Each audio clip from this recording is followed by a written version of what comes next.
말씀. 네, 안녕하세요. 하고 있는데요. 지나면서 이렇게 계속 이렇게 학교 앞으로 제 출근길이에요. 여의도까지 가는데 아침마다 1시간 반씩 이렇게 걸립니다. 그래서 이렇게 간선도로 타고 가면 더 시간이 많이 걸려서 항상 이렇게 외곽 순환도로로 타고 가는데, 그래서 마침 제가 아침마다 여기 학교 앞으로 출퇴근하고 있다는 그런 말씀 드리고 싶고요. 오늘 뭐 여러 가지 궁금한 점들도 있을 텐데 그냥 마음 편하게 혹시나 평소에 궁금했던 거 있으면 뭐든지 이야기해 주시면 제가 답해 드릴게요. 반갑습니다. 예, 감사합니다. 예, 우리 어린이들을 대표해서 지금 이 앞에 우리 학생 어린이 회장단을 앞에 앉혔습니다. 그래서 어린이 회장단이 여러분들 대표해서 회장 6학년 최수빈입니다. 바쁜 일정이 요즘 한 반에 몇 명이에요? 28명 정도. 30명 안 되는구나. 저희 때는 한 60명 정도, 옛날이니까 그렇게 있었는데 아마 반에서 중간 정도, 한 30등 그 정도 했었던 것 같아요. 근데 공부는 잘 못했는데 좋아했던 게 책 읽는 거. 책 읽는 게 그렇게 좋았어요. 그때가 최초로 달에 사람이 착륙했었던 그런 일이 있었는데 그걸 텔레비전에서 보고 과학 쪽 그런 것들, 그 다음에 또 소설책, 책 읽는 쪽으로 굉장히 많이 재밌게 학교 공부 말고 책 읽느라고 정신이 없었죠. 선생님께 혼나셨던 적은 있으신가요? 혼났던 적 많아요. 옛날에는 막 때렸어요. 선생님들이. 그래서 말썽 피우다가 많이 맞기도 하고 졸다가 벌써기도 하고 다른 학생들하고 다 똑같았던 것 같은데요. 그리고 또 제가 책 읽는 거 말고 이렇게 만들기, 요즘도 그런 게 있나 모르겠다. 플라스틱 모형들, 비행기도 만들고 왜 탱크 같은 것도 만들고 그런 것들이 있잖아요. 그런 게 재미가 있어서 그런 것들도 만들면서 이런 거 만드는 직업이 뭘까 생각해보면 과학자. 그래서 저는 과학자가 되겠다 그런 생각했었죠. 그럼 가장 보람 있으셨던 일은 기억나세요? 보람 있었던 일이 과학자가 꿈이었으니까 뭘 이렇게 플라스틱 모형 만들 때도 처음에는 보면 모양이 없는데 하나씩 이렇게 접착제로 붙여가면서 만들면 뭐가 하나 완성이 되잖아요. 그러면 그걸 보면서 이제 보람도 느끼고, 그런데 또 어떨 때는 이제 나중에 과학자가 돼서 정말로 유명해지면 만화 보면 그런 거 있잖아요. 만화 보면 유명한 과학자를 악당이 납치해서 세계를 파괴하는 무기를 만들려고 하는데 과학자가 말을 안 들어요. 그러면 악당들이 고문하거든요.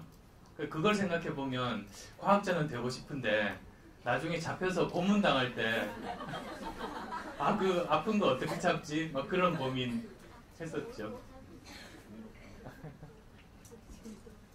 저는 5학년 전교 어린이 부회장 최유로입니다. 학생 시절 때 책을 많이 읽었다고 들었는데 가장 저희에게 추천해 주실 책은 무엇입니까? 한 주일에 한 권씩 보면 그건 대단한 건데. 사실은 책이라는 게 저는 그렇게 생각해요. 제가 책을 많이 읽는다고 소문이 나서 추천해달라고 이야기들을 많이 듣는데, 저는 오히려 제가 추천하는 것보다 좋은 책들은 세상에 굉장히 많이 널려 있잖아요. 그런데 억지로 읽는 건 별로 도움이 안 되는 것 같아요. 그래서 저는 예를 들자면 어떻게 될까? 옛날에 제 친구 중에 하나가 참고서를 공부 잘하는 학생이 있었어요. 그래서 친구들이 참고서 어떻게 고르냐, 추천해 줄 만한 참고서 없느냐고 했을 때 제 친구가 하는 얘기가 그랬어요. 자기는 종이가 부드러우면 공부가 잘 된대요. 그래서 자기는 서점 가면 일단 눈을 감고 이렇게 더듬어 봐서 제일 이렇게 감촉이 좋은 거를 고른대요. 내용하고 상관없대요. 그러면 좀 이상하잖아요. 근데 그 학생 말은 그거예요. 어떤 참고서가 있는데 100% 내용이 다 있어서 이것만 공부 다 하면 100점 맞는 그런 참고서라고 쳐요. 근데 만져보면 이렇게 거칠고 별로 이렇게 공부할 맛이 안 나.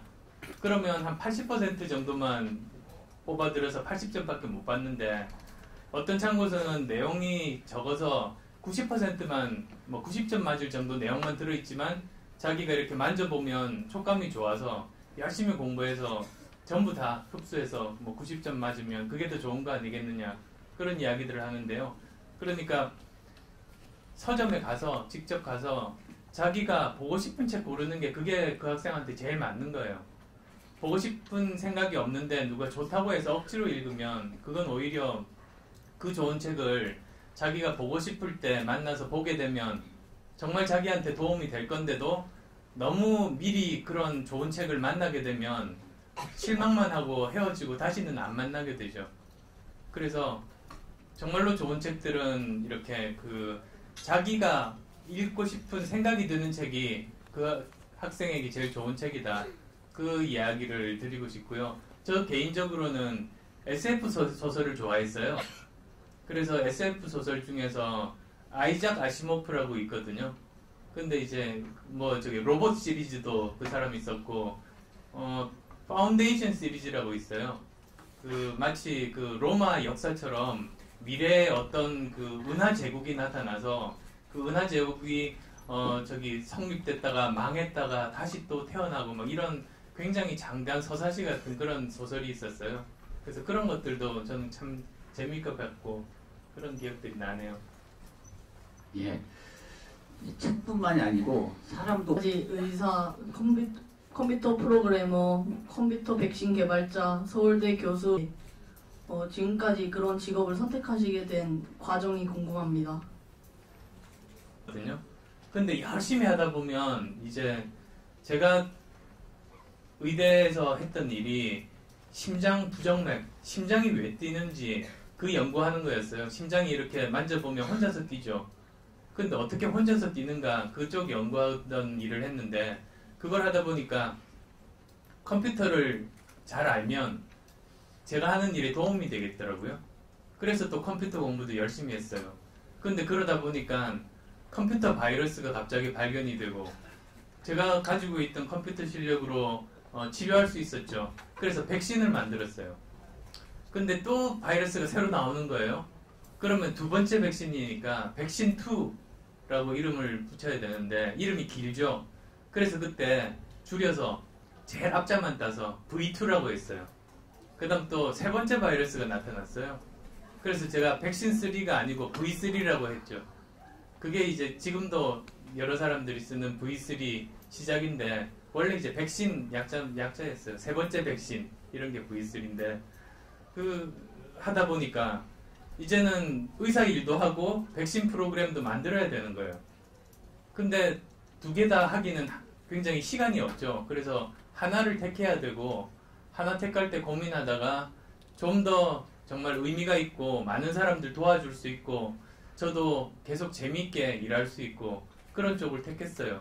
그게 이제 그래서 의사 그만두고 이제 백신 프로그램 만들게 됐고, 그리고 또 백신 프로그램 만들다 보니까 이 회사를 만들어야 돼요. 그래서 경영을 하게 됐거든요.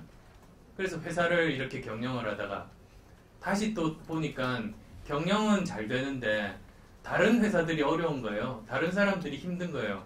그래서 또 그 사람들 도와주려고 또 회사를 나와서 하다 보니 이제 대학 교수로서 일을 했었고 계속 그렇게 된 거죠. 그래서 제가 지금까지 했던 일이 의사, 컴퓨터 프로그래밍, 그 다음에 벤처기업 경영자, 그리고 이제 그 교수, 그 다음에 지금은 이제 국회의원인데, 제가 여러 개를 하려고 했던 게 아니라 자기가 하고 있는 일 열심히 하다 보면 자연스럽게 그 다음 일로 이렇게 옮겨져 가는 것 같아요.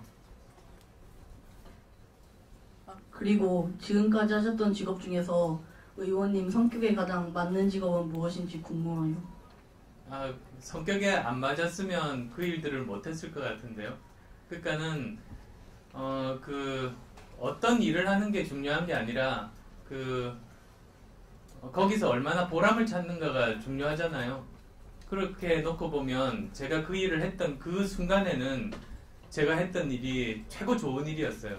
의사로서 열심히 살았을 때는 그 일이 제일 저한테 좋고 보람있고 잘할 수 있고 그 다른 사람들에게 도움이 되고 제가 의미있게 생각하고 그런 일이었고, 또 컴퓨터 프로그래밍 할 때는 또 그 일이 그랬었고, 그 다음에 이제 회사 만들어서 경영할 때는 경영자로서 또 굉장히 재밌었어요.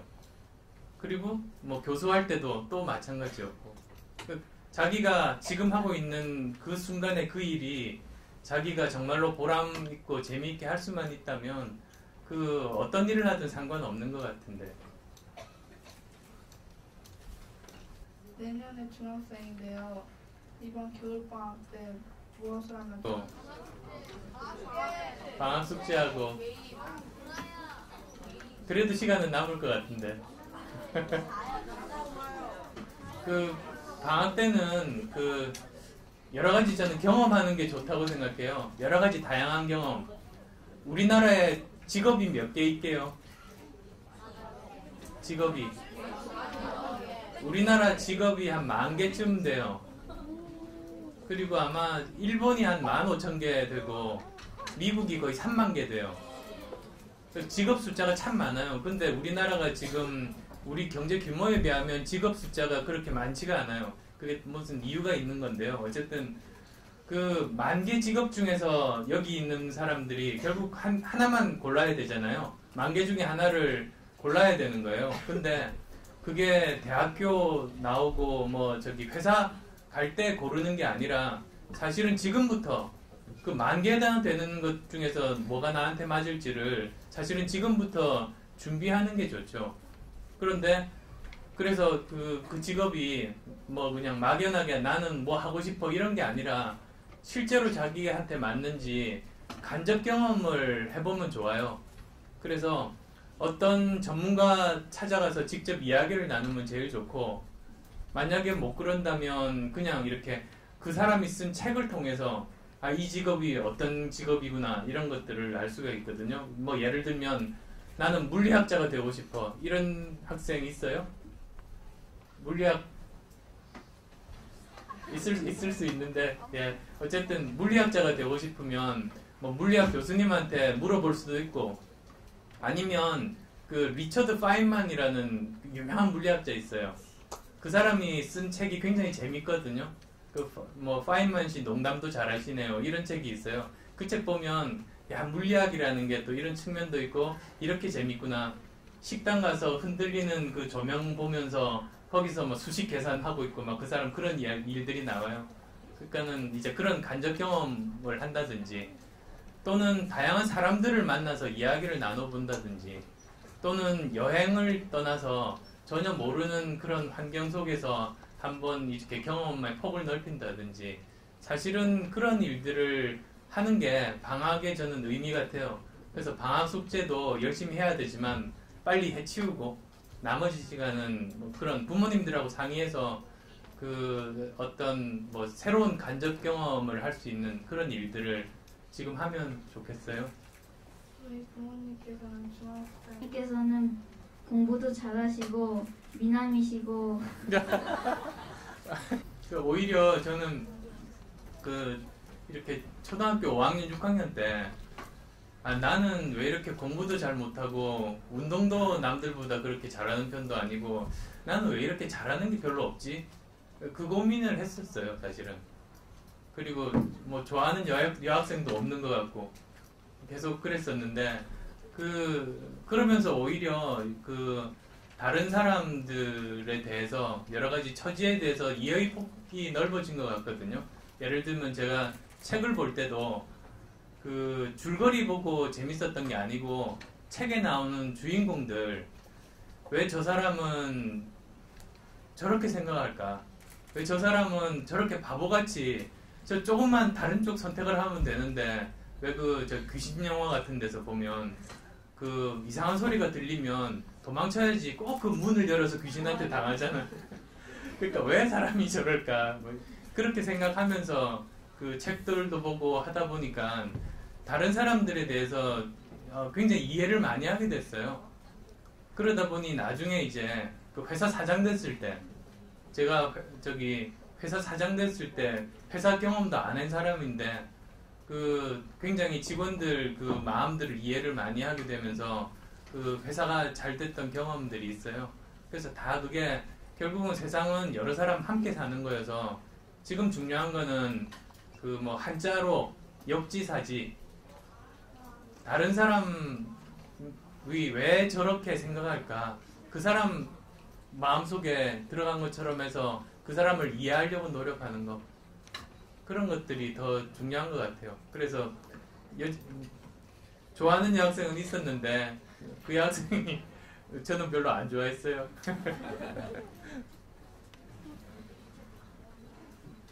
아, 혹시 고백은 하셨나요?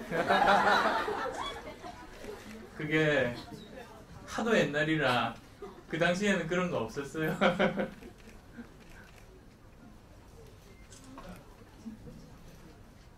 자, 우리 안 의원님과 우리 지금 우리 어린이 회장단 일어서서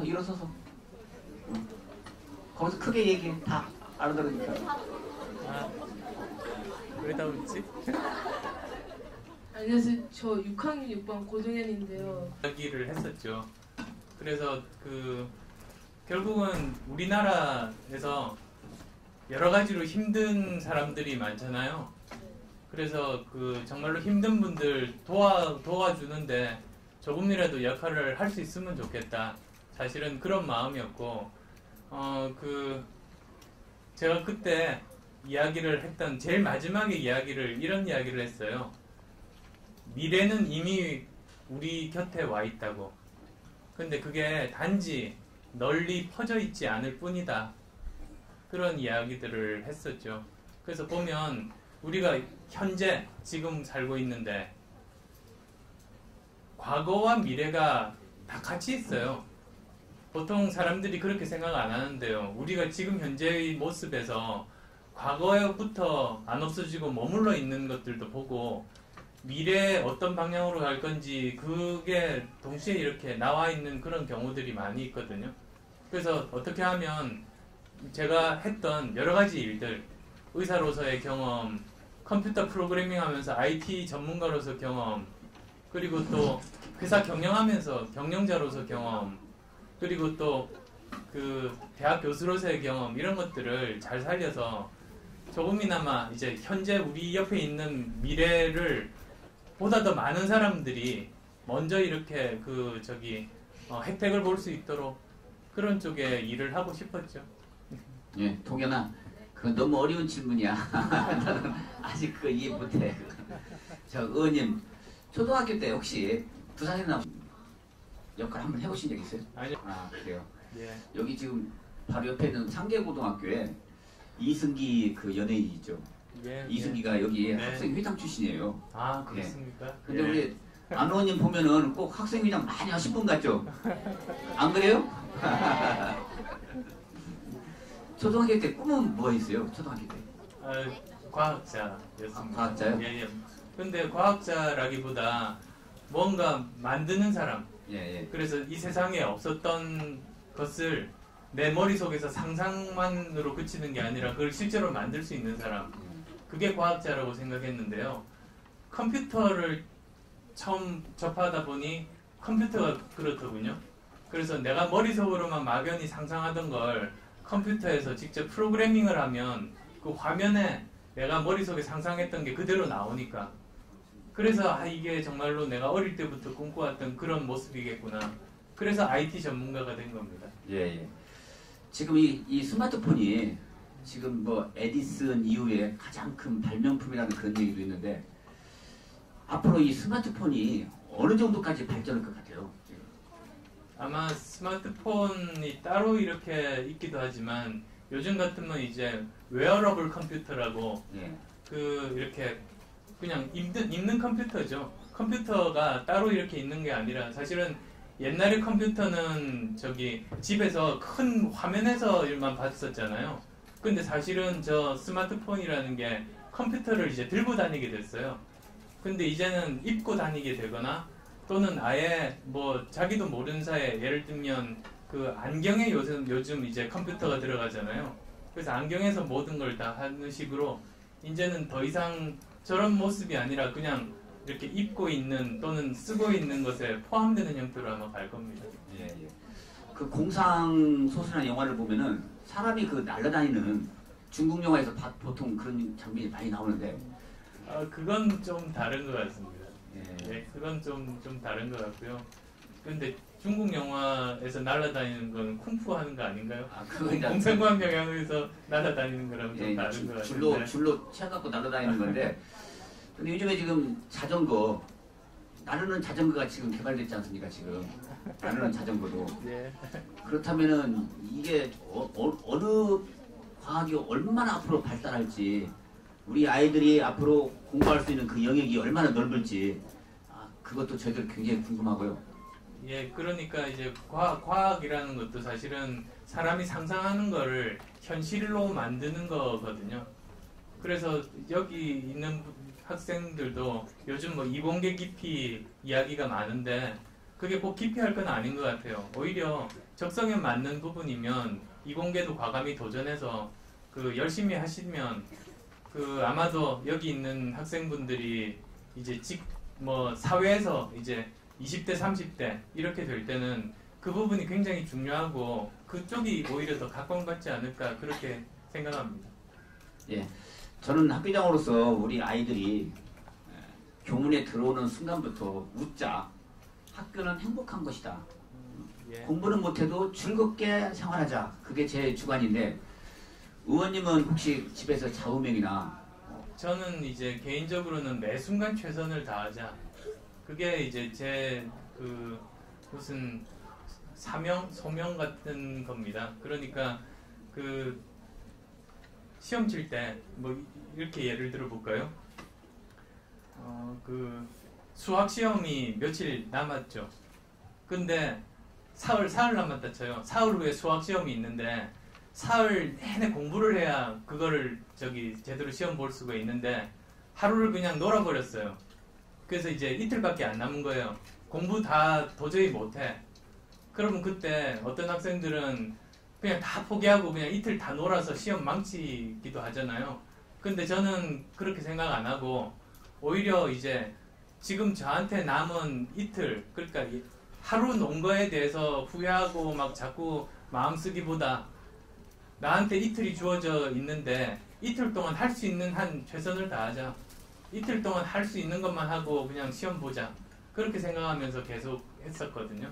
그러니까는 옛날에 내가 뭐 잘못했던 것 때문에 그 후회하지 말고 지금 현재 내가 어떻게 하면 되는지 그것만 생각하자. 그게 이제 매 순간 최선을 다하자는 그런 뜻입니다. 예, 우리 6학년 다 같이 한번 외쳐봐요. 매 순간 최선을 다하자. 또 지금 30분이 다 됐어요. 이후에 우리 학부님들하고 또 대화 시간이 필요한 것 같아서 오늘 여러분들하고는 큰 박수로 감사합니다.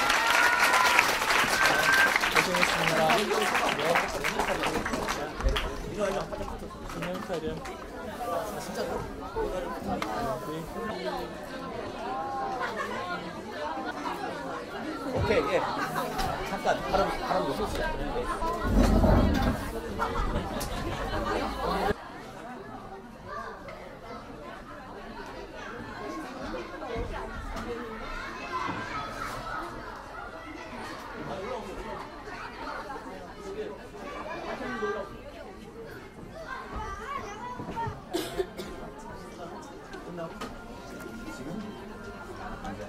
자, 아시죠? 예. 항상 그 국회에 갈 때 아침마다 1시간 반씩 이렇게 걸리는데요. 바로 이 앞으로, 이렇게 이 학교 앞으로 계속 지나가면서 왔다 갔다 하면서 이렇게 보고도 있습니다. 제가 선거운동 예전에 한 2번 정도 그때 왔었던 곳이기도 하고 또 이렇게 직접 강당에서 여러분들 뵙게 돼서 정말로 반갑습니다. 국회 일정이 계속 바뀝니다. 요즘 이렇게 정해져 있는 일정이 아니고 이렇게 상황에 따라서 파행되기도 하고 이러다 보니까 제가 사실은 약속을 2번 정도 지금 어긴 것 같습니다. 그래서 이제 겨우 오늘 잡았는데요. 여러 가지 뭐 궁금하신 점들이 있으면 저 성심껏 말씀을 드리고자 합니다. 이렇게 만나 뵙게 돼서 반갑습니다. 네, 감사합니다. 네, 저희 소개 안 해도 알겠죠? 우리 이 위원장님, 학부모 회장님, 그 다음 녹색 회장님, 스카우트가 6분을 보셨습니다. 그래서 안 의원님과 위원장님. 예. 만나뵙게 돼서 전날 잠을 살실까 했어요. 근데 전혀 설치지 않고 잠 잘 잤습니다. 우리 학교에 오셔서 진심으로 감사드리고 환영합니다. 알차게 보내주실지 말씀해 주시고요. 사실은 전단지 보면은 학원 전단지가 상당히 많고 이야기 나눌 때도 그 학생들도 사실은 비슷한 질문들을 했습니다. 자기들도 이제 고민인가 봐요. 그러면서 이제 그때 제가 이제 학생들한테 이야기를 했던 거는 보통 그 방학이라는 게 짧으면 짧지만 사실은 굉장히 길거든요. 예전에 제가 이렇게 경험을 했었는데 그때 이제 방학 때가 되면 시간이 많으니까 여러 가지 계획들 세우지 않습니까? 이것도 해야지 저것도 해야지 하는데 결국은 이렇게 아침에 조금 늦게 일어나서 조금 뭐 이렇게 챙기고 뭘 볼까 하다가 좀 잠이 와서 낮잠도 자고 그러다 보면 저녁이 되고 그렇게 흘러가더라고요. 그래서 한 달이 지났는데 사실 놓고 보면 한 거 하나 없이 그냥 흘러보낸 그런 생각들도 많이 했고요. 근데 오히려 반대로 이제 학기 중이었긴 하지만 정말로 바쁜 틈에 무슨 다른 공부를 하나 시작을 해봤어요. 그때는 컴퓨터 공부였었는데요. 그러니까 제가 하는 공부 말고도 또 다른 것도 할 수 있는 겁니다. 그리고 또 시간을 짜내서 뭘 다른 걸 해봤더니 그것도 할 수 있는 거예요. 그러면서 제가 깨달았던 게 시간이 많을 때보다 오히려 시간이 적더라도 열심히 뭔가 하려고 할 때 더 많은 걸 할 수 있다 그런 생각들을 했습니다. 그래서 제가 뭐 길게 말씀드리는 이유가 방학 때 부모님들 입장에서 학생들한테 선행학습을 시키거나 영어 공부를 시키거나 뭐 그런 것들도 다 계획들이 있으실 텐데요. 그거 말고도 사실은 다른 쪽으로 더 이렇게 애들한테 기회를 주는 게 좋지 않을까 그런 생각들을 합니다. 우리나라에 이제 10,000개 정도 직업이 있는데 지금 초등학생이라서 이르다고 생각하실지는 모르지만 사실은 10,000개 직업 중에서 1개 그 학생에게 그 아이에게 정말로 맞는 직업을 골라주기 위해서는 그 판단은 부모님이 할 수 있는 게 아니고 그 아이가 스스로 판단할 수밖에 없고요. 그러다 보면 최대한 간접 경험할 수 있는 기회를 많이 주는 게 그 아이가 이제 평생 살아가면서 정말로 보람있고 행복하게 살 수 있게 해주는 정말로 중요한 거라고 생각합니다. 따라서 그 10,000개의 직업 중에서 어떤 직업이 자기한테 맞을지 간접 경험할 수 있는 기회를 최대한 많이 주는 거 그게 이제 부모님들이 할 수 있는 역할이 아닌가 생각합니다. 그래서도 좋게로는 인턴 사원이나 뭐 그런 걸로 해서 어떤 직종에 대해서 직접 경험을 해볼 수도 있고 또는 그 분야에서 전문가분하고 같이 대화를 나누는 기회를 마련을 하게 해서 이제 그 부분에 대한 간접 경험을 해볼 수도 있고 또는 이제 그 분야에서 그 훌륭한 분들이 쓴 책을 읽게 하면서 또 간접 경험을 해볼 수 있고 뭐 그런 여러 가지 다양한 방법들을 해볼 수 있지 않을까 싶고요. 그래서도 또 그 공부 이외에도 다른 사람들과 이렇게 이야기를 나누고 그 대인 관계들을 좀 더 넓혀 나가는 그런 것도 아마 방학 때만 유일하게 할 수 있는 것 아닌가 싶습니다. 그래서 그 학업도 중요하니까 그쪽도 세우지만 너무 그쪽만 이렇게 하루 종일 시간표를 짜주지는 마시고 그런 학업과 함께 앞으로 더 장기적으로 어떤 직업이나 또는 대인관계에 있어서 아이의 경험의 폭을 넓힐 수 있는 그런 그 풍부한 경험을 할 수 있는 기회를 제공해 주는 거 그게 아마 부모님들 역할 아닌가 싶습니다. 공부보다 그게 더 중요하다 생각하시는 거죠? 둘 다 중요하죠. 네, 감사합니다. 딸내미 한 명 계신 걸로 알고 있는데 어떻게 교육을 시키셨는지 알고 싶습니다. 들이 저를 포함해서요. 어쩌면 우리 아이들에 대해서 너무 그 아이들에게 미칠 수 있는 영향력을 과대평가하고 있는 거 아닌가 그런 생각들을 해봅니다. 더 쉽게 말씀드리면 내가 열심히 노력하는 만큼 우리 아이의 운명이 바뀔 수 있다고 그렇게 생각하시는 부모님들이 저는 많으신 것 같은데 사실은 저는 그렇지 않다고 봅니다. 왜냐하면 아이들하고 이야기해보면 부모님들이 하는 말보다 특히 뭐 초등학교까지는 그렇지 않지만 이제 중학교, 고등학교 되고 사춘기 접어들면서는 부모님들이 하는 말보다 친구들이 하는 말에 더 영향을 많이 받습니다. 더 영향력이 큽니다. 그래서 부모님들이 아이들에게 미칠 수 있는 영향력이 저는 생각보다 크지 않은 것 같습니다. 그런데 오히려 이렇게 강요하다 보면 오히려 부모님과 아이들 간의 관계도 나빠지고 서로 더 이해를 하지 못하게 되고 그 악순환으로 접어드는 그런 것들이 있는 것 같고요.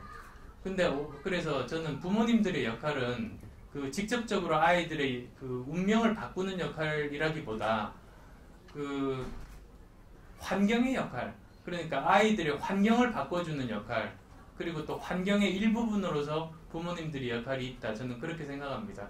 뭐 환경을 바꿔주는 역할이라면 예전에 그 맹자 어머님 이야기처럼 시장 옆에 이사를 갔더니 어린 맹자가 장사하는 흉내를 내다가 서당 옆으로 이사를 갔더니 이제 글 읽는 흉내를 냈다고 그러지 않습니까?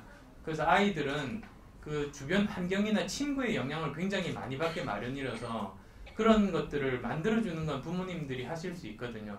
그래서 그런 환경을 만들어주는 역할이 부모님이 할 수 있는 역할이고 또 환경의 일부분으로서 또 부모님의 역할이 있다고 봅니다. 옛날에 그 누굽니까? 저보다 얼굴 더 큰 연예인이 있었거든요. 그 사람하고 무릎팍도사 할 때 제가 이야기를 했던 게 예, 그 이야기를 했던 적이 있는데요. 아이들한테 책 읽으라고 야단친 다음에 부모님이 TV만 보고 계시면 아이들이 말을 안 듣습니다. 근데 오히려 그 부모님들께서 먼저 항상 이렇게 책 읽는 모습을 보여주시면 그러면 오히려 아이들이 재밌나 보다 생각해서 그냥 따라 읽으려고 이렇게 아이들이 바뀔 수 있습니다. 그것도 굉장히 훌륭한 그 환경의 일부분으로서 부모님들 역할 아니겠습니까? 저는 그렇게 생각하고 제가 이제 아이 키울 때 제가 뭘 하라고 한 적이 없습니다. 그러니까 아이가 궁금해 하더라고요. 처음에는 뭐를 하면 그러니까 대학을 무슨 과를 가면 좋겠냐고 저한테 물어봐요. 그래서 그거는 자기가 정하는 거라고 너가 하고 싶은 데 가라고 그랬습니다. 그랬더니 오히려 더 이렇게 눈치 보면서 정말 그럴까 그러다가 결국 이제 자기가 좋아하는 쪽으로 가서 나름대로 막 열심히 하고 있는데요. 주로 저는 이렇게 많이 정말로 그 분야에서 좋아하는 쪽을 하라 그러는 편입니다. 카이스트 교수할 때 그런 경험들을 또 했었는데요. 카이스트 학생들이 어릴 때부터 굉장히 공부도 열심히 하고 부모님 말씀도 잘 듣고 착한 학생들이 카이스트에 많아요. 학교에. 근데 이 학생들이 한 3학년 4학년 되면서부터는 고민에 빠지는 겁니다. 그래서 저한테 좀 상담하고 싶다고 연락하고 찾아오고 말하다가 펑펑 울고 그런 학생들 굉장히 많이 봤어요. 그러니까 한편으로는 자기 지도 교수 놔두고 저한테 와서 울고 있으니까 아니 저 지도 교수 뭐 하는 거야 막 화도 나고 막 그러기도 했지만 그 학생들 사연을 들어보면 대부분 공통된 게 이렇습니다. 부모님들이 너무 부모님 말씀을 잘 듣는 착한 학생이다 보니 부모님들이 원하는 과에 왔던 거예요. 그래서 이제 1, 2학년 때는 별로 뭐 대학생활 적응하고 노느라고 별로 고민도 안 하고 지내다가 3, 4학년이 되고 나서 문득 그 생각이 드는 거예요. 지금 자기가 하고 있는 전공 가지고 평생 살아갈 자신이 없어요. 너무 이렇게 보람도 못 느끼고 적성도 안 맞고 재미도 없어요. 근데 이미 3, 4학년 되고 나서 새로 대학에 들어갈 수도 없잖아요. 그러다 보니까 너무너무 고민이 돼서 그냥 이렇게 하소연 들어주는 사람 앞에서 그냥 막 펑펑 우는 겁니다. 그리고 그 모습 보는 또 부모님도 별로 행복하지 않아요. 그래서 다들 굉장히 침울하고 어떨 때는 이제 부모님까지 같이 저한테 오시는 경우도 있었습니다. 그래서 그걸 보다 보니까 이게 착한 학생 입장에서 부모님 마음 편하게 해드리고 행복하게 해주려고 착한 마음에 부모님 원하는 대로 했다가 결국은 자기도 불행하고 그거 바라보는 부모님도 불행해지는 경우가 참 많구나. 차라리 저럴 바에야 그냥 이기적으로 부모님들이 뭘 원하든 상관없이 학생이 자기가 생각해서 자기가 재밌고 자기가 원하는 걸 아예 택해버리면 처음에는 부모님하고 싸우겠죠. 근데 이렇게 자기가 책임지고 택한 거 자기가 나름대로 입증하려고 열심히 할 거 아닙니까? 거기서 행복을 찾게 되고 그 모습 바라보는 부모님들도 처음에는 섭섭하다가 뭐 열심히 행복하게 잘 살고 있는 아이 보면 부모님들도 다 마음이 편해지는 거 아니겠어요? 그렇게 되는 것 같습니다. 그래서 정말 단기적인 그 주위 사람들의 평가나 부모님들의 생각보다 얘한테 정말로 맞는 게 뭘까? 그런 걸 이제 세심하게 관찰하고 조언하고 그런 게 또 부모님 역할 아닌가 생각합니다. 녹두리. 지금 제가 나이가 많습니다. 네, 감사합니다. 지금 따님은 무슨 전공하고 있어요 지금? 지금 저기 화학과 수학 같이 하고 있습니다. 예. 안녕하세요. 저는 녹색 어머니 회장 윤미입니다. 만난 남편 혼자로서는 정말 뒷바라지가 정말 힘든데 우리나라 교육의 현실에 대해서 어떻게 생각하시고 계신지, 그리고 또 의원님께서 우리나라 교육이 그 학부모님들만의 문제가 아니라 우리나라 미래에 전반적으로 그 굉장히 영향이 크지 않습니까? 사실은 지금 우리 그 중산층 가계에 있어서 제일 많이 돈이 드는 데가 주거비용, 그 다음이 교육비입니다. 그래서 주거비용과 교육비를 빼놓고 나면 뭘 살 수가 없어서, 그래서 그게 결국은 굉장히 사는 중산층들도 힘들게 만들고 국가경제에도 결국은 뭐 내수라고 표현하죠. 내수가 살아나지 않다 보니까 국가 그 경제 상황도 안 좋고 그게 자꾸 악순환이 되게 됩니다. 그래서 이 교육 문제가 정말로 중요한 국가의 미래를 결정하는 그런 지금 문제라고 생각하는데요. 또 하나의 문제는 불균형입니다. 지금 OECD 통계들을 보면 그 중고등학생에 들어가는 교육 비용은 세계에서 뭐 저기 비교할 상대가 없을 정도로 너무 높습니다. 1위입니다. 최고 1위입니다.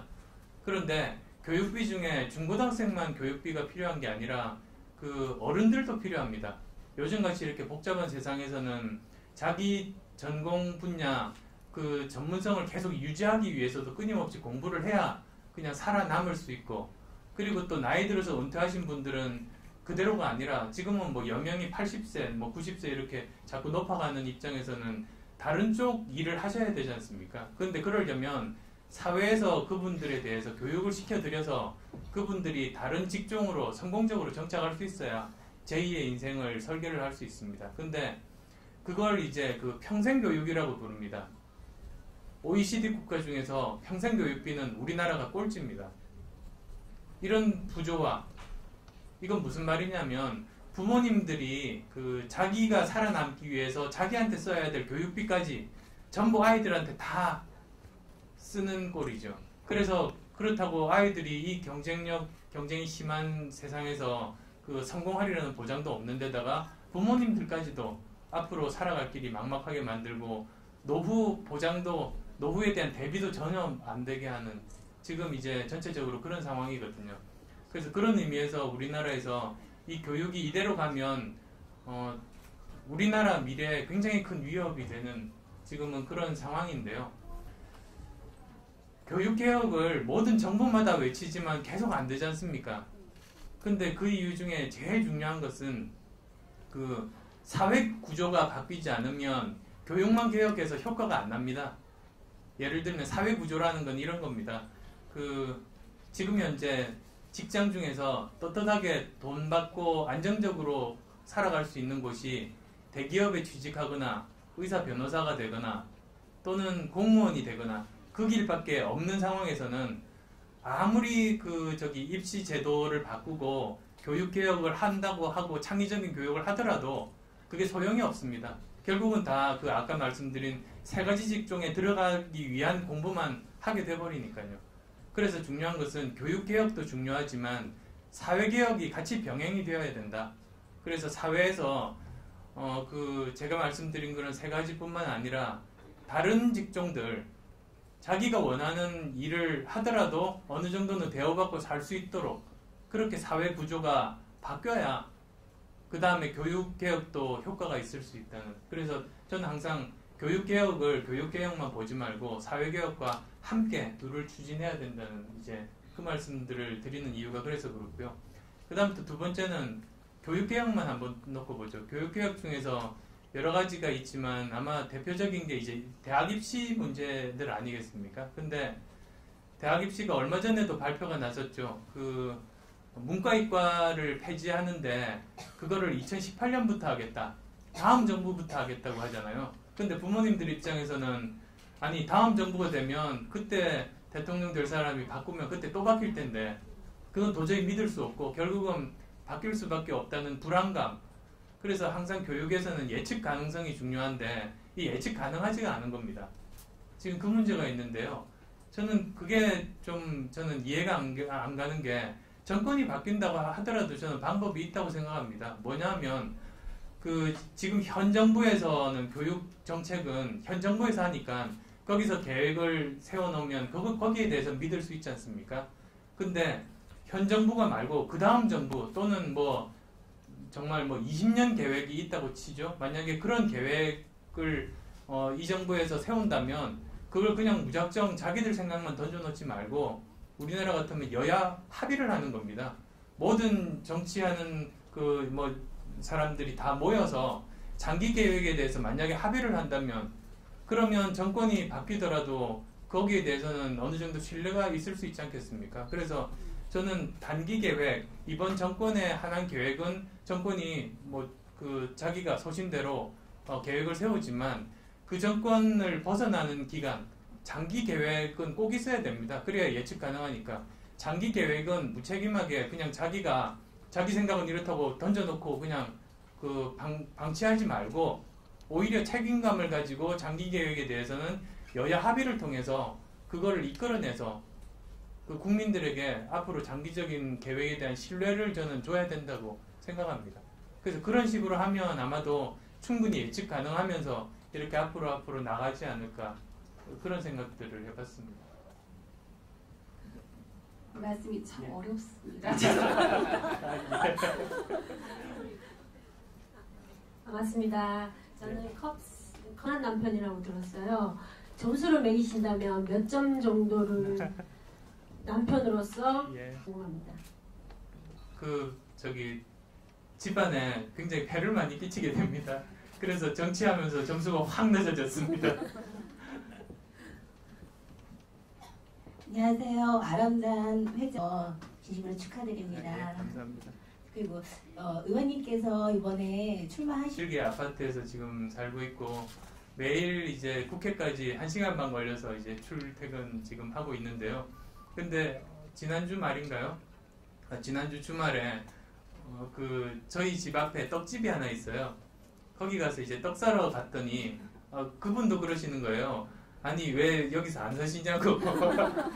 그래서 이게 아파트에서 그냥 차 타고 이렇게 계속 출퇴근 열심히 하다 보니까 도중에 이렇게 만날 기회가 많지가 않아서 그렇구나 싶은 생각도 들었고요.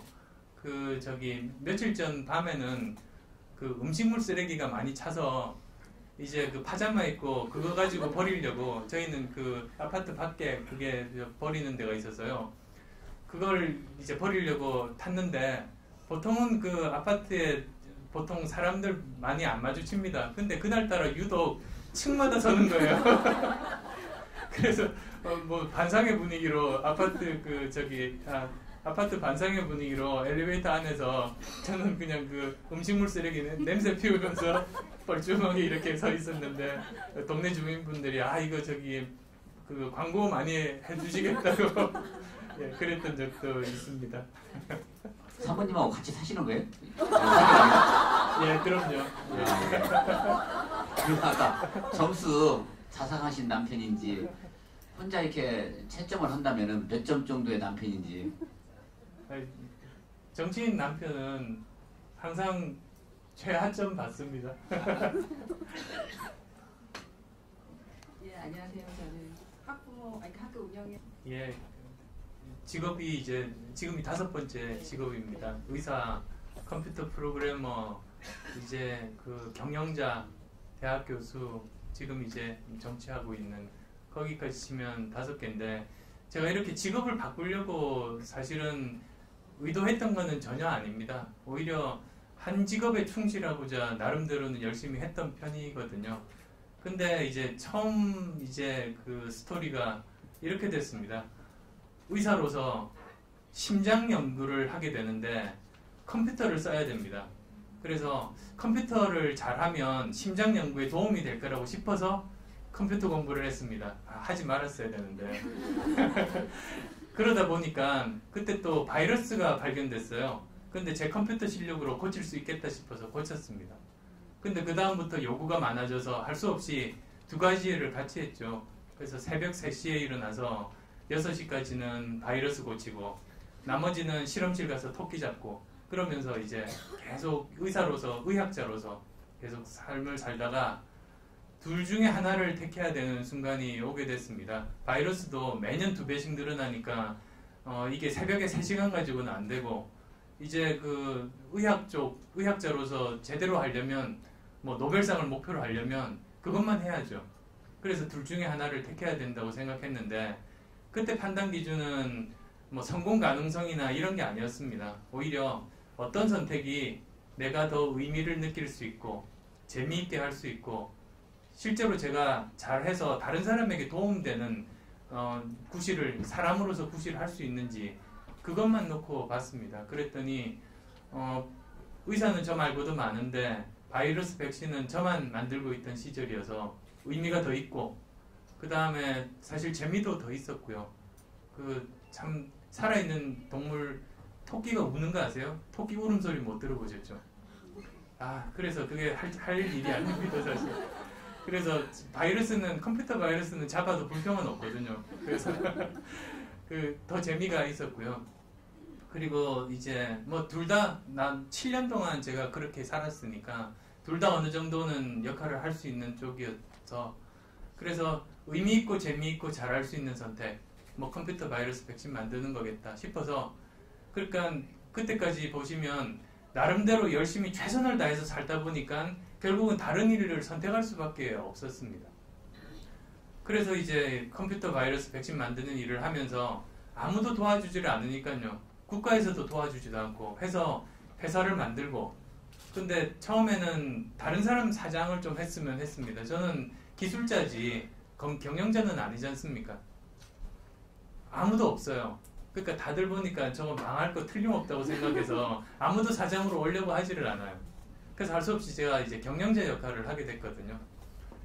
나름대로 열심히 최선을 다해서 하다 보니까 10년쯤 흘러서 회사는 안정되고 뭐 소프트웨어 회사 중에는 우리나라에서 꽤 이제 규모가 큰 그런 대표적인 회사가 됐는데 그때 제 회사만 경영하다가 어느덧 이제 어느 정도 안정이 된 다음에 주위를 둘러보니까 저희 회사 말고 다른 회사들은 마구 쓰러져 가는 거예요. 중소기업도 힘들고 청년들도 더 이상 도전하지 않고 막 힘든 그런 상황들을 보면서 제가 가진 경험 가지고 다른 기업이나 젊은 사람들 도와주는 일을 하면 어떨까 생각해보면 그 일이 더 의미가 있고 새롭게 열정을 가지고 할 수 있고 그리고 나름대로 또 잘할 수 있는 일이겠다 싶었습니다.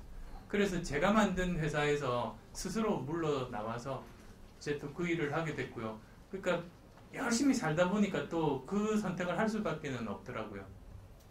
그리고 이제 그 대학 교수 하면서 또 열심히 살다 보니까 오히려 정치 경험도 없는데 제가 정치하면 좋겠다고 갑자기 굉장히 많은 분들이 사실은 요구하셔서 그래서 저도 그래서 이제 시작을 하게 된 거죠. 그래서 그 모든 선택들이 사실은 어떤 일이 의미 있고 재미있고 잘할 수 있겠는가라는 그 기준 하나만으로 계속 열심히 살아오다 보니까 했던 거고요. 그나마 이제 뭐 여러 가지 직업들 5번째 하면서 그래도 나름대로 일관되고 공통적이었던 게 어떤 일을 하든 새로운 걸 창조를 했었고요. V3 만들고 그다음 뭐 대학 교수할 때도 청춘 콘서트 만들고 재산 절반 기부해서 기부재단 만들어서 지금도 열심히 활동하고 있고 그런 것들. 그다음 또 매 순간마다 나름대로 최선 다해서 뭐 잠도 줄여가고 새벽 3시에 일어나면서 계속 노력했던 뭐 나름대로 성실했던 것들. 어떤 직업을 하든 계속 해왔었고요. 그리고 또 어떤 일을 하든 계속 나누려고 노력했습니다. 그래서 V3도 일반인에게 무료 배포하고 나눔재단 만들고 뭐 청춘 콘서트도 마찬가지였었고 계속 그렇게 그래서 어떤 일을 하든 성실하게 새로운 것들을 창조하고 그 결과물을 함께 나누고 그런 일들을 계속 해왔기 때문에 이번 5번째 일에서도 그런 일들 그런 관점에서 계속 열심히 하려고 합니다.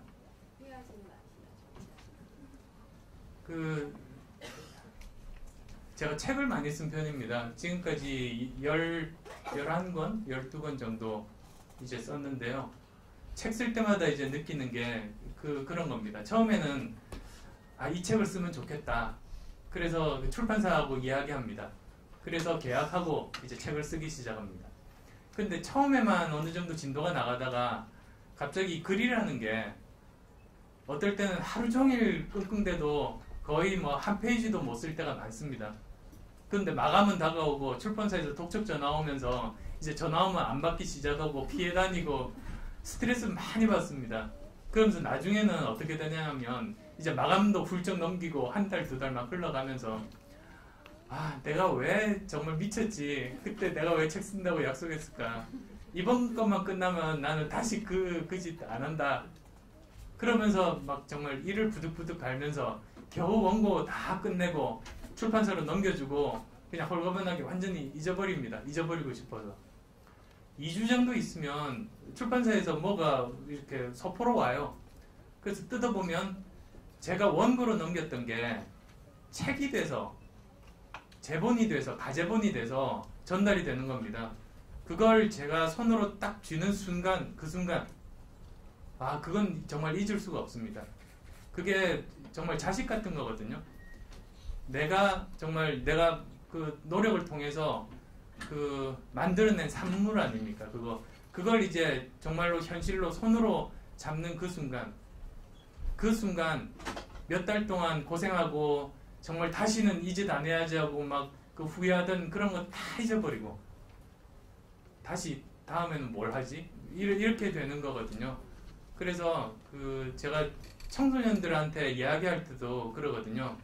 청소년들이 지금 하고 있는 특히 대학생들 지금 하고 있는 전공이 자기하고 적성이 안 맞고 너무 불행한데 자기가 꼭 하고 싶은 전공이 있대요. 그런데 그때 학생들이 착각하는 게 내가 원하는 전공으로 선택하는 순간, 바꾸는 순간 자기는 행복을 찾을 거라고 생각하는데 그게 아니라고 제가 이야기해줘요.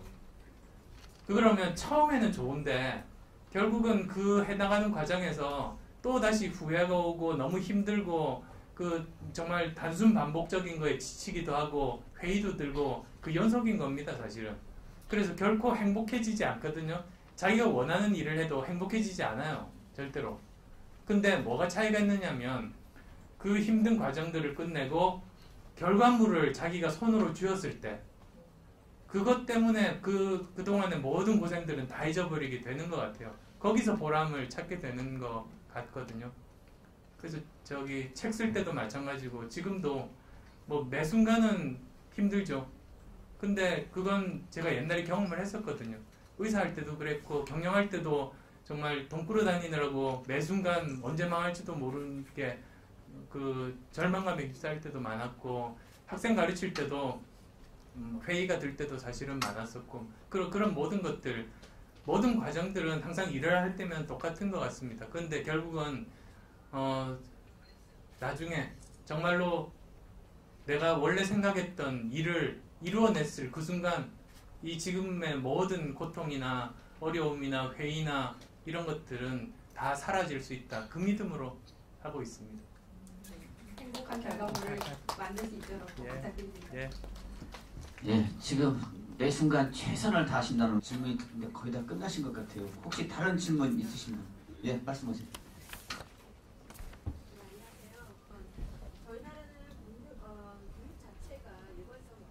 이렇게 많이 편승들을 하셔서 사교육비도 많이 들어간다고 생각을 하거든요. 그래서 의원님도 충분한 직업을 갖고 생활할 수 있는 그런 사회가 됐으면 좋겠습니다. 근데 지금 저희 나라는 지독한 학벌 사회이기 때문에 저희 아이도 내년에 졸업을 하면 중학생이 되는데 그러니까 두 가지 부탁하셨던 말씀이 교육의 일관성 유지, 그 다음에 또 고졸도 충분히 직업을 가지고 행복하게 살 수 있는 사회, 그렇게 말씀하셨는데요.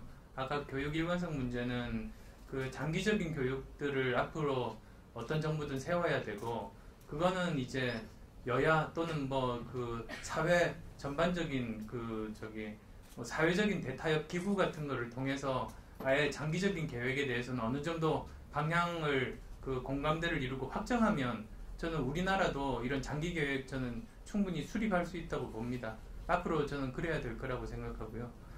그리고 이제 정말 고졸로도 충분히 그 좋은 직업들이 많아야 된다는 건 아까 말씀드렸던 교육개혁뿐만 아니라 사회구조개혁도 같이 필요하다. 거기에 사실은 핵심적인 부분입니다. 그래서 그 부분도 이제 명심하겠습니다. 근데 지금 이제 그 공교육의 신뢰가 많이 떨어진 부분, 이 부분도 그 지금 현재 그러니까 아까 뭐 사회구조개혁뿐만 아니라 이 교육개혁이 돼야 된다고 말씀을 드렸고요. 교육개혁 중에는 사실은 여러 가지가 있을 겁니다. 그 중에 하나가 입시제도 개혁하는 부분이 있겠고요. 대학교, 고등학교. 그 다음에 또 한 부분이 이제 그 공교육을 정상화하는 그런 부분들이 있겠는데요. 공교육 정상화 부분도 제가 사실 요 최근 몇 달 동안 그 중고등학교들을 방문할 기회가 많았습니다. 그러면서 나름대로 노력하고 있는 학교들 이제 이야기들을 많이 들었던 편인데요. 우선은 선생님들 이야기들을 들어보니까 선생님들 중에서 그 학생 교육에 정말로 관심이 많은 분들조차도 그 수업 준비할 시간이 없답니다. 잡무가 너무 많아서 아예 그 잡무들을 다 처리하다 보면 예를 들면 뭐 오늘 언론에도 났습니다만 지금 국회에서 국정감사할 때 자료 요구하면 선생님들이 다 그걸 작성해서 줘야 되거든요. 그게 끝났는데 그 다음에 또 행정감사가 돼서 또 이렇게 그래서 학생 교육을 해야 되는데 서류 작성하다 보면 나머지 시간은 다른 시간이 없어서 그냥 가서 관성대로 그냥 가르친다는 겁니다. 그러니까 사실은 공교육이 정상화되기는 굉장히 힘든 그런 상황이고요. 그리고 또 이제 교육의 컨텐츠도 문제가 많습니다. 지금 현재 무슨 앞으로 창의적인 학생들을 키운다고 하는데 실제 교육의 그 내용들은 그렇게 학생들을 창의적으로 하기보다는 주입식으로 교육하는 목적으로 그런 관점에서 이렇게 뭐 교과서라든지 여러 가지가 마련되어 있어서 사실은 그건 개개인의 선생님들도 그 노력이 필요하지만 전체적으로 기본적인 그 내용물에 대해서는 사실은 이 부분도 많이 고쳐져야 되는 부분. 그 다음 또 교수법도 사실 마찬가지입니다. 그런 그 학생들에게 어떻게 하면 가장 효율적으로 잘 전달하는가. 그리고 또 그 이제 그런 부분들.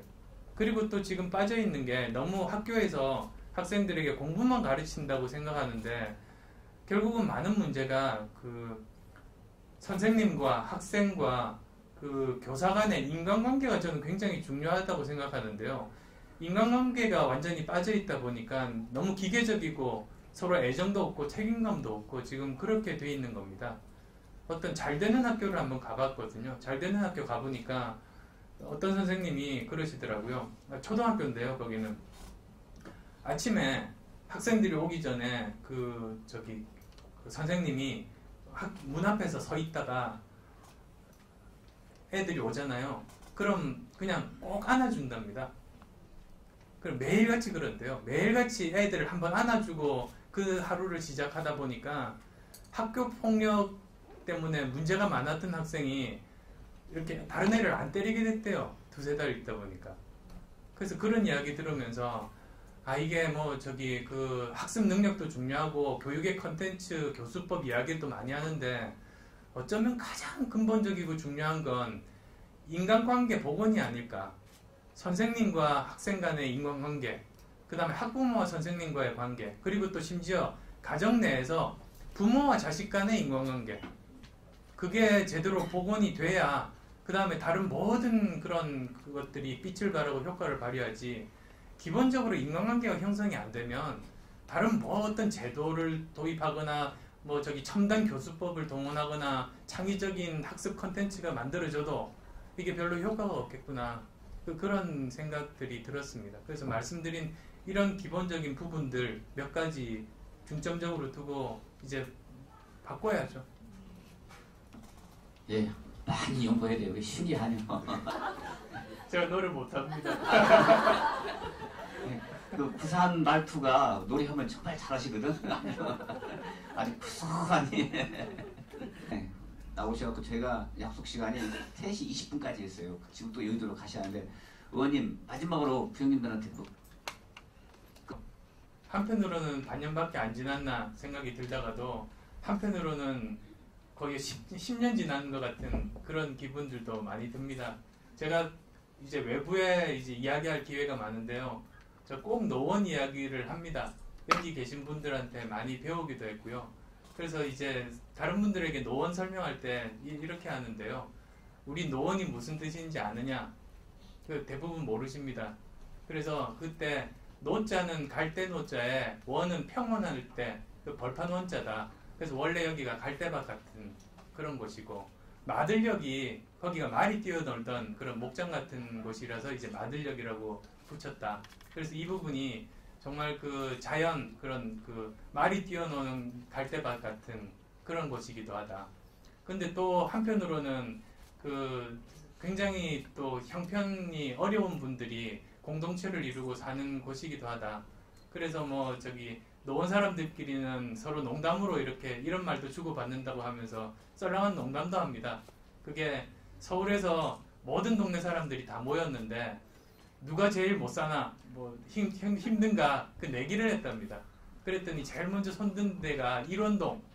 그래서 1원밖에 없는 동네다. 그랬더니 그 다음에 또 다시 삼전동에서 3전이면 뭐 이제 1원에 뭐 100분의 3밖에 안 된다. 그랬더니 이제 노원에서 손을 들어서 한 푼도 없다. 그 정도로 굉장히 어렵지만 또 많이 따뜻한 분들이 많이 사시는 곳이다. 그러면서 농담도 하면서 그 노원에 대해서 제가 소개도 많이 하거든요. 그래서 노원이 참 자연 친화적인 동네여서 우리 구의 노원구의 상징들 아십니까? 노원구의 그 상징 동물은 아까 마들역 할 때 아시겠지만 말이고요. 그리고 상징 꽃은 산철쭉, 상징 새는 산비둘기, 그리고 또 상징 나무는 버드나무, 그런 또 상징 그 풀은 갈대입니다. 그래서 뭐 그런 이야기들도 저기 많이 나누고는 하는데요. 무엇보다도 제가 이제 노원에 있으면서 그 관심을 많이 두고 계속 노력하는 부분이 그 형편이 힘든 분들, 우리 노원이 서울 시내에서 65세 이상 어르신 인구가 1등 아닙니까? 가장 많습니다. 그리고 또 장애인 숫자가 가장 많은 곳이고, 형편이 너무 어려워서 국가로부터 보조를 받을 수밖에 없는 기초생활수급자 숫자가 또 가장 많습니다. 그러니 우리 공동체가 유지되기 위해서는 복지에 대해서 국가적인 복지 제도가 잘 정착이 돼야 이제 그 여기 계신 분들도 공동체를 이루고 화목하게 살 수 있는 곳이어서, 제가 마침 보건복지부 아닙니까? 그래서 이제 뭐 요즘 논란이 되는 기초연금이라든지 뭐 그 국민연금 이런 부분들 굉장히 관심 있게 보고, 지금 이제 그 새로 제도도 만들고 법도 만들고 지금 나름대로 이제 열심히 하고 있습니다.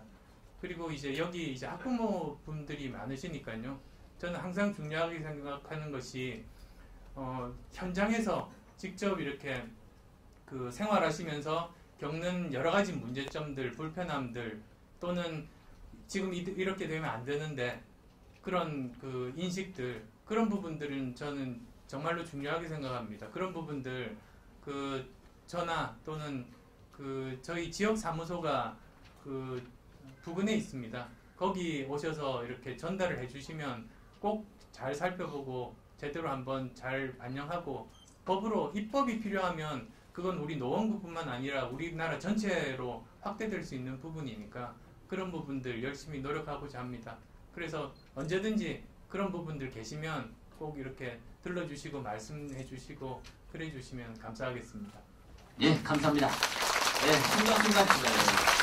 자, 여기 파차장도 진행된 찬양하고 우리 어머님들은 연못에 가서 혼자는 안 돼. 한 번 더 쓸게요. 하나, 둘, 셋.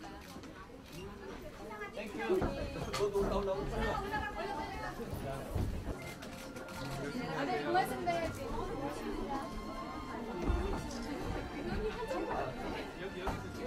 여기는 찍으면 되겠다. 차라리 여기가 여기서 아, 손잡아야지. 어딥니까? 들어가야 되지? 네, 여기. 감사합니다. 위원님 옆집에가 제가 친한 분이거든요. 저희 사인은 기다리. 황유진 부장.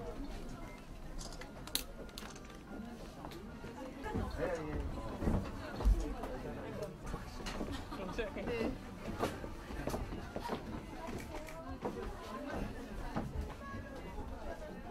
저 이름이 안선이거든요. 예. 네.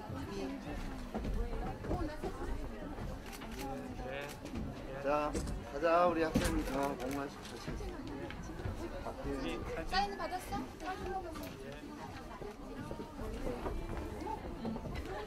너는 하나, 둘, 셋. 찍었어, 사인.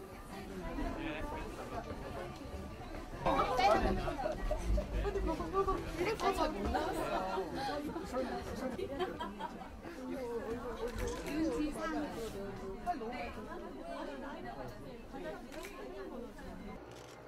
자, 이 카메라 다시. 자, 여기 보세요. 하나, 둘, 셋.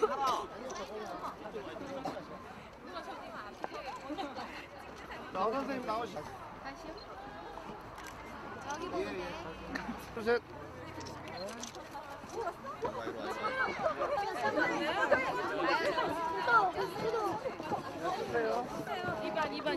야, 너희들이 언니! 시작하니까. 아,